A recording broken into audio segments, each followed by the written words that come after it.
What's the #1 mistake people make when cleaning their reptile enclosures? Let me show you, and also let me show you how to avoid it.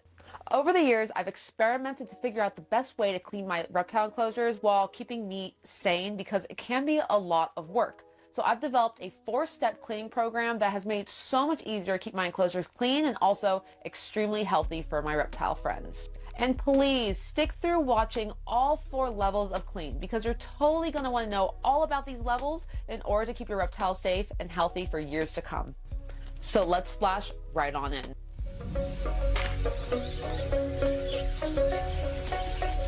Spot cleaning. It is one of the most important ways to keep your reptile clean and tidy every single day, but I don't even consider it a level of clean.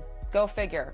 For me, spot cleaning goes along with feeding them, watering them, and also just checking on them daily. And it usually only takes maybe 5-10 minutes at the absolute most. It involves removing food, checking water bowls to make sure there's no biofilm on them, and also removing any uneaten crickets or anything that's in the enclosure lurking around. Think about spot cleaning as that quick little cleanup you do before you go to bed. You take your clothes, you put them in hampers, you even take the trash maybe on the side of your bedroom table from that late night snack, and you throw that away. It's just a quick little tidy up to make sure things are easier for you tomorrow. Level 1, this is going to be vinegar solution. Vinegar solution is a great tool. You can actually use it in your home even. Vinegar has the ability to kill bacteria and even some viruses. So it's a super safe way to do some slightly more intense cleaning. Did I not bring my white vinegar? Oh, I didn't. This is also the easiest of all the chemicals I'm mentioning today, or chemicals, to acquire because it is available in any grocery store, Target, discount store, and it's super duper cheap. You can get them in like gallon sizes. In order to make vinegar solution, you're going to need a spray bottle, some measuring cups, and also a bottle of the white vinegar. And hold up, you definitely want to dilute the white vinegar. So you want to do a 50% white vinegar to 50% water ratio in order to get the right mixture of solution. This ensures it's safe for your reptile and the fumes will dissipate, but also that there's still a strong enough clean.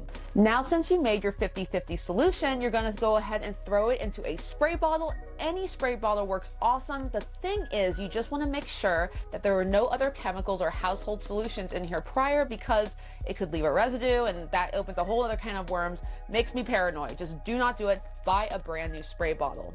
Let's just pretend this enclosure right here is completely clean. There's no bedding, no substrate in it. The way we're going to use the solution is we're going to spray the walls, we're going to spray the bottom, and we're also going to spray the corners and the seams of the enclosure.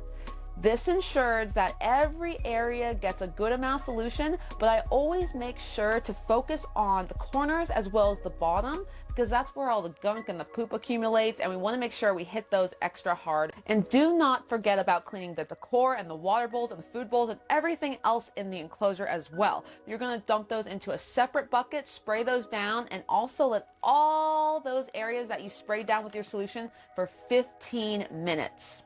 After the 15 minutes is up, you're going to go ahead and wipe every part of the enclosure down, all the decor, all the bowls, and let it air dry. Because I'm extra paranoid about keeping my reptiles safe, I always, even though it's air dried and I know it's fine, I like to spray down every surface, including the decor and the water bowls, with a little bit extra water and wipe that out as a final step. This just makes me feel so much better about the safety of everything and making sure there's no other contaminants that can hurt my reptile. If you're wondering how often I do a level 1 white vinegar solution on my enclosures, I do it anytime I'm taking the substrate out. So basically maybe pushing 1.5 months if you're doing really good spot cleanings on target. Think of this level 1 cleaning solution step as a little bit more than a tidy up. It's like doing the laundry and doing the dishes, just giving a little extra love. Next up is our level 2 solution, and that's going to be a chlorhexidine solution. This is a fantastic chemical that gives an extra deep clean beyond what the vinegar does, so you make sure that in certain cases you have everything you need to keep your reptile safe. This chlorhexidine 2% is so good at killing some viruses, fungi, bacteria, all that stuff, even yeast, right? It's super powerful, but it's also going to dissipate and not leave a strong odor once it dries. 2% chlorhexidine solution is a little bit harder to get your hands on, but I found mine at actually my local feed store. So it wasn't too hard and it's pretty inexpensive. Not as cheap as white vinegar, but does a lot better job. This just ensures you have that extra good clean that gets all that extra gunk out and really ensures everything staying super safe in your enclosure for your reptile. Let's say you've been doing your spot cleanings fantastically, you've been doing your white vinegar level 1 solution on point. I'd say you can go ahead and do the chlorhexidine level 2 solution maybe 3 to 4 times a year. With chlorhexidine, you don't need much of it. Like the vinegar solution was a 50-50%, right? This dilution is actually a 1 to 250 dilution for disinfecting enclosures. I mean it. You only need 1 part of this solution for 250 parts water. I have heard of some people using full strength. I'm just always erring on the side of a caution, and I like to just keep it super minimal. So to give you an idea of how little you need 1 ounce of chlorhexidine to 1 gallon of water. With my level 2 solution, I only make the bare minimum that I need in order to get the job done because it loses its shelf life when you mix it with water.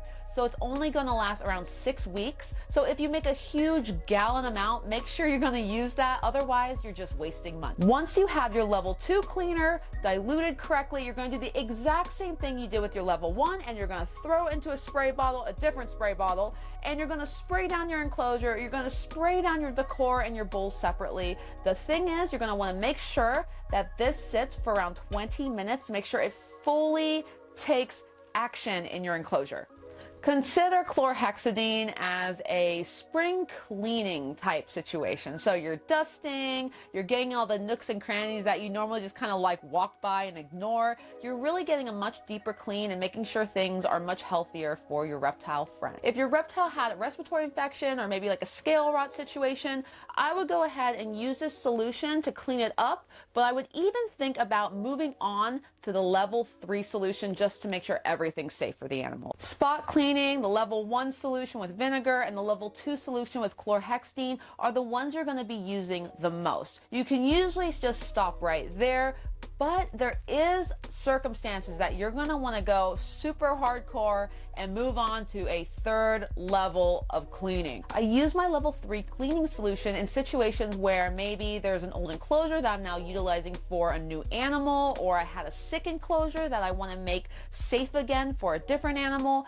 Things where I'm mixing animals in other enclosures that reptiles were previously in. My level 3 solution is actually something that vets use in their offices. So it's super strong. It kills bacteria, viruses, yeast, everything, and fumes do not stick around with this solution. So as long as it's dried correctly, you know your reptile is going to be super safe and the respiratory health is going to stay intact. So what is my level 3 solution? It is something called F10, and it's a little bit more tricky to acquire than the previous 2. F10 is the solution any veterinary clinic goes to in order to make sure their space is clean for animal from animal to animal. F10 can be quite flexible in its dilution for different goals according to its pamphlet. However, I like to stick in my solution to the 250 to 1 or 1 to 250 solution dilution. Solution dilution, I like that. You can use less if you're looking to use it for more everyday situations, but it's so expensive and so hard to come by. I like to use it for specific situations and then leave my level 2 solution to do the rest. And you guessed it, you're going to use the level 3 solution in the exact same way you did the level 1 and the level 2. You're going to put it into a spray ball, you're going to spray it, you're going to let it sit for 15-20 minutes, and you're going to let it work its magic. And of course, if you're paranoid like me, I would definitely say to go ahead and do what you did with the level 2 and even the level 1 solution where you rinse everything out with water. If you have anything porous in your enclosure, like these rocks right here, they might hold the solution in the tiny little holes in it. So I would go ahead and let these air dry a little bit longer, even up to a day, to make sure everything is gone and that odor is nowhere to be found. I don't know. I think it's such an important thing to get right, to do it correctly, and make sure the chemicals aren't there. I personally don't like using chemicals in my house at all. I use things like white vinegar to clean, so why would I not do that for my animal? And friends, if you're wondering, what about things like bleach? I've heard bleach can be used. Bleach kills everything. Well, yeah, and it can also kill your animals. Like, let's be careful with bleach. I've actually heard some horror stories about people using bleach, and even though they clean it out, there's some lingering odors and lingering stuff going on that can really make the reptiles pretty sick. I just think it's so important to make sure you're using the right solutions when you're cleaning, that you get the benefits of the solutions of killing bacteria and viruses, but also you get the benefit of keeping your reptile safe and alive. That is it. That is my simplified cleaning process to make sure you have a cleaning solution for every goal in your cleaning journey. It makes it so easy when you have a trick for everything that you're trying to achieve, whether you just want to do daily cleaning or you want to do something deep because maybe your reptile had a little bit of respiratory infection. You have some way to make sure your animal stays extra healthy no matter what the circumstances. I cannot wait to see you guys again. And whether we're talking about taking care of reptiles or some cool adaptation a reptile has, it is so much fun connecting with you guys. Until next time, stay wild and stay curious, my friend.